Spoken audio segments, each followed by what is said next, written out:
वो बालों में पटेल की कंघी फेर रही थी। नहाने धोने से उसका रंग निखर गया था। उसने भी सफेद धोती और कुर्ता पहन लिया था। कुर्ते के लंबे बाजू उसने कैंची से कोहनियों के करीब से काट दिए थे। नीचे से कुर्ते का घेरा भी कमर तक काट कर अलग कर दिया था। ये कुर्ता एक रेशमी शलोका सा बन गया था। सुधा ने बालों का जोड़ा बनाकर जंगल से उसमें गुले मेहर का सुर्ख फूल तोड़कर लगा लिया। उसका रंग निखर कर ज्यादा आबनूसी हो गया था। वो काले जंगलों की काली देवी लग रही थी। उसने आग जलाकर केतली में चावल पकाए। मैं 2 जंगली मुर्ग मार कर ले आया। उस रोज हमने एक मुद्दत के बाद उम्दा किस्म की ग़िज़ा खाई और सो गए। दोपहर के बाद कहीं मेरी आंख खुली, देखा कि सुधा रंगनी वहां नहीं है। चौंक कर इधर उधर देखा, हर शय अपनी जगह पर थी। सुधा की राइफल भी झोंपड़ी के बाहर दीवार से लगी थी। मेरी तसल्ली हो गई। इतने में सुधा जंगल की तरफ से आती दिखाई दी। करीब आकर बोली, मेरे राजा पतिदेव रघु अब यहीं रहेंगे। देखो यहाँ सब कुछ है। जंगली बेर मैं तुम्हारे लिए लाती हूँ। इस सारे जंगल को जानती हूँ। उसने झोली मेरे आगे उलट दी। सब्ज मोटे मोटे बेर बड़े मीठे थे। हम बेर खाने लगे। सुधा रंगनी कहने लगी, यहाँ खेल कूद कर मैंने अपना बचपन गुजारा है रघु। तुम मेरे साथ यहाँ रहोगे ना? क्यों नहीं, जरूर रहूंगा। लेकिन तुम भूल गई हो कि हम 12-13 आदमियों का खून कर चुके हैं। बहुत जल्द पटेल के रिश्तेदार उसकी तलाश में यहाँ आएंगे। हो सकता है उनके साथ पुलिस भी हो। मेरे साथ तुम भी पकड़ी जाओगी। सुधा रंगनी एकदम चुप हो गई। फिर अपनी राइफल थाम कर बोली, रघु हम उनका मुकाबला करेंगे। मुझे अब निशाना लगाना भी आ गया है। यहाँ कारतूस भी बहुत हैं। मैंने कहा, कहाँ तक मुकाबला करेंगे? बम्बई की सारी पुलिस यहाँ आकर हमें घेरे में ले लेगी सुधा। फिर हम कहाँ जाएंगे? रघु प्यारे, सुधा रंगनी का चेहरा उदास हो गया। मैंने आहिस्ता से कहा, ये भी सोच लेंगे, अभी ये बेर खाओ। सुधा रंगनी से ज्यादा मुझे ये गम खाए जा रहा था कि उस लड़की को लेकर कहाँ जाऊंगा। हकीकत ये है कि मुझे उस लड़की से थोड़ी थोड़ी मोहब्बत हो गई थी। उसका सिवाय मेरे इस दुनिया में और दूसरा कोई नहीं था। अपने ससुराल वो वापस जा नहीं सकती थी। वो लोग उसे जरूर मार डालते। यहाँ वो अकेली नहीं रह सकती थी। मैं अपने साथ उसे कैसे ले जा सकता था? मेरा मिशन बेहद अहम था। मुझे डॉक्टर अफरीदी को भारतीय कैद से छुड़ाकर बम्बई पहुंचाना था। जिस जंगल में डॉक्टर अफरीदी कैद था, मेरे अंदाजे के मुताबिक जहाँ से वो दरिया के ऊपर की जानिब 50-60 मील के फासले पर था। मैं उस मिशन में सुधा रंगनी को साथ नहीं ले जा सकता था। मुझे ले जाना भी नहीं चाहिए था। आखिर वो एक भारतीय लड़की थी और मैं पाकिस्तानी मुसलमान जासूस था। अगर उसे पता चल गया कि मैं मुसलमान हूं और पाकिस्तानी एजेंट हूं, तो उसके अंदर भारत माता का प्यार बेदार हो सकता था और वो मुझे गिरफ्तार भी करवा सकती थी। कम अज कम मुझे उसी तरह सोचना चाहिए था। इस जंगल में पटेल के डेरे पर भी ज्यादा दिन नहीं रह सकते थे। कुछ दिन गुजरने पर जब कस्बे में पटेल के घर बार वालों को उसकी कोई खबर न मिली, तो ऐन मुमकिन है कि उसके बेटे पुलिस की गार्ड लेकर यहाँ पहुंच जाएं। मेरा ज़हन किसी नतीजे पर नहीं पहुंच रहा था। काफी सोच विचार के बाद मैंने यही फैसला किया कि सुधा रंगनी को मैं बेयारो मददगार छोड़कर नहीं जाऊंगा।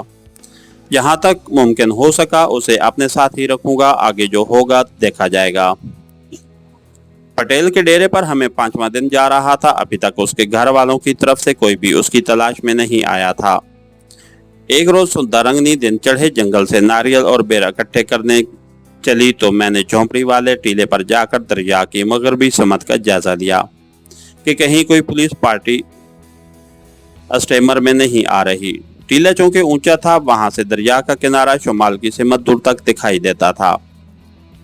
सुधा रंगनी अपने बेटे सांप को कलाई में लपेटे जंगल की तरफ और मैं टीले की तरफ चल पड़ा।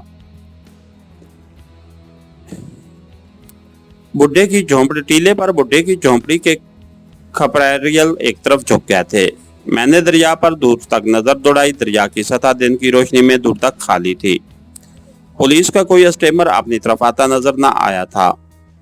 लेकिन ये बात यकीनी थी कि पटेल एक सरमायादार आदमी था। उसका पीछे बाकायदा राब्ता था और उसके रिश्तेदार भाई किसी भी रोज यहाँ पहुंच सकते थे। टीले पर बड़ी खुशगवार ठंडी हवा चल रही थी। मैं नारियल के दरख्त से टेक लगाकर बैठ गया। सुबह के 8-9 बजे होंगे। सुधा रंगनी ने मुझे जवार की रोटी चटनी के साथ खिलाई थी। मुझ पर गनूदगी तारी होने लगी। जी चाहा कि कुछ देर के लिए सो जाना चाहिए। चुनांचे मैंने आंखें बंद कर लीं। मेरी राइफल, बल्कि यूं कहना चाहिए कि पटेल की राइफल और गोलियों की पेटी मेरी गोद में पड़ी थी। मुझे नींद आ गई। कोई घंटा 1.5 घंटा तक सोता रहा। किसी चिमटी ने मेरी गर्दन पर काटा तो मेरी आंख खुल गई। मशरिक की तरफ से बादलों के टुकड़े आसमान पर बढ़ते चले आ रहे थे। मैंने जमाई ली और चिमटी को उंगलियों से मसलता हुआ उठा और टीले से उतरने लगा। उतरने से पहले मैंने एक बार फिर दरिया के शुमाल की जानिब निगाह डाली। किसी स्टीमर या किश्ती का दूर दूर तक नामो निशान न था। खुदी हुई जमीन पर पटेल के गुंडों की लाशें गलने सड़ने लगी थीं और 2-4 गिद्ध जरा जाने कहां से आकर लाशों को भंपोड़ रहे थे। मैं राइफल कांधे से लटकाए मजे मजे से टहलता पटेल के डेरे की तरफ जा रहा था। बादल आहिस्ता आहिस्ता आसमान पर छा रहे थे। सूरज उनके पीछे छुप गया था और दरिया पर छांव आ गई थी। मैंने सोचा कि सुद्धा रंगनी जंगल से नारियल इकट्ठे करके ले आई होगी। उसे कहूंगा कि आज नारियल के दूध वाली चाय बनाए। इस किस्म की चाय मैंने एक बार मद्रास में पी थी। जंगल के किनारे दरख्तों में से होता हुआ मैं डेरे पर आ गया। झोंपड़ी का दरवाजा खुला था। डेरे की दीवार के पास एक कच्ची मुंडेर ढह गई थी। जब मैं टीले की तरफ गया था तो ये मुंडेर बिल्कुल सालम थी। मैंने सोचा शायद कोई गीदड़ डरकर घबराहट में भागते हुए इस कच्ची मुंडेर से टकरा गया हो। मुंडेर जमीन से बमुश्किल 2 फुट बुलंद थी और डेरे के अहाते के इर्द गिर्द बनी हुई थी।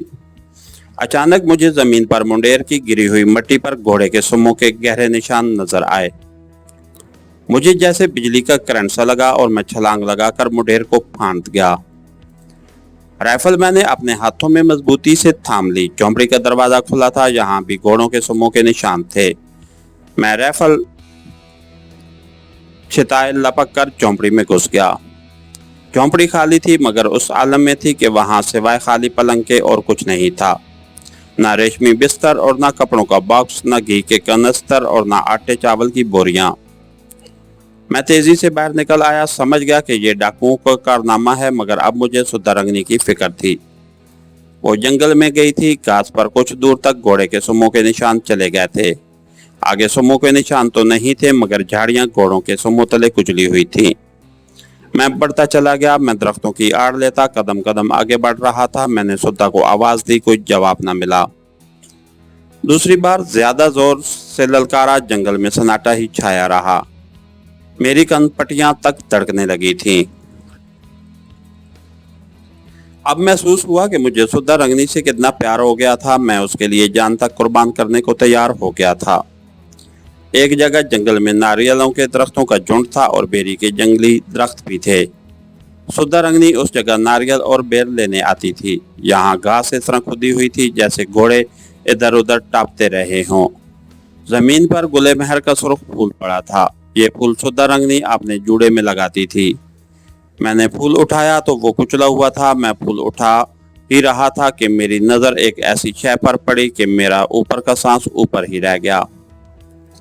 ये सुद्धा रंगनी के सांप बेटे की कटी हुई लाश थी। उसे तलवार या खंजर से 3 टुकड़ों में काट दिया गया था। उसके कटे हुए जिस्म पर चिमटियां रेंग रही थी। मैंने सुद्धा रंगनी के काले सांप बेटे को पहचान दिया था। सुद्धा का सांप बेटा हलाक कर दिया गया था। उसका मतलब था कि सुद्धा रंगनी को डाकू अगवा करके ले गए हैं। सांप ने हमला किया होगा और किसी डाकू ने तलवार का वार करके उसके टुकड़े कर डाले। जंगल आगे जाकर गुना हो गया था और घोड़े के सुम्मों के निशान भी गायब हो गए थे। मैं डाकुओं की तलाश में दूर तक निकल गया था कि अचानक मुझे दूर से किसी मोटर स्टीमर के पंपों की धीमी सी आवाज सुनाई दी। मेरे कदम वहीं रुक गए। दरिया में दूर से कोई स्टीमर चला आ रहा था। उस स्टीमर पर पटेल के रिश्तेदार और बेटे सवार होंगे और वो पुलिस को भी साथ लेकर आ रहे होंगे। अगर पुलिस साथ ना भी हो तब भी उनकी नफरी ज्यादा होगी। वो हर किस्म के हालात का मुकाबला करने की पूरी तैयारी करके आ रहे होंगे और मैं अकेला ज्यादा देर तक उनसे नमुर्द आजमाद नहीं हो सकता था। अब मैं सुद्धा रंगनी को तो भूल गया और मुझे अपनी जान बचाने की फिक्र पड़ गई। इसके साथ ही हमारी आज के एपिसोड का इख्तिताम हुआ। कहानीगर चैनल को लाइक कीजिए, सब्सक्राइब कीजिए और बेल आइकन को प्रेस कर दीजिए ताकि हर आने वाली नई वीडियो आप तक बर वक्त पहुँच सके। शुक्रिया।